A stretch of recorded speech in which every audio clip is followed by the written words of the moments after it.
léegi rek dañuy dem ak maître Ciré Clédor Ly moom ñëw na ci àtte bi nga xam ne waa CEDEAO daal di nañ koy def xam ngeen ne tey jii le verdict bi daal di tombé juge bi nag ba muy wax daal daa fa gis ne moom daal amul benn àq ak yelleef Ousmane Sonko boo xam ne état bu Sénégal violé nañ ko ba tax ne demande bi Ousmane Sonko defoon ñu daal di koy rek rejeté ne daal loolu moom duñu ca rek daal di àddu ndax gisuñu ne daal ak tooñal gu ñu teg ci kawam loolu nag mun daal lii di communauté internationale ak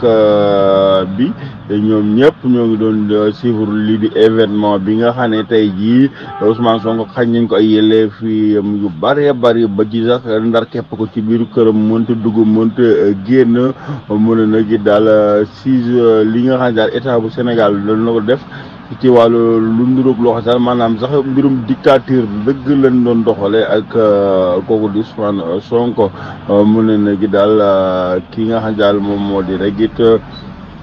àtte la doo boo wax daal moom da ko rek daal di yëm moom mi rek di maître Clédor Ly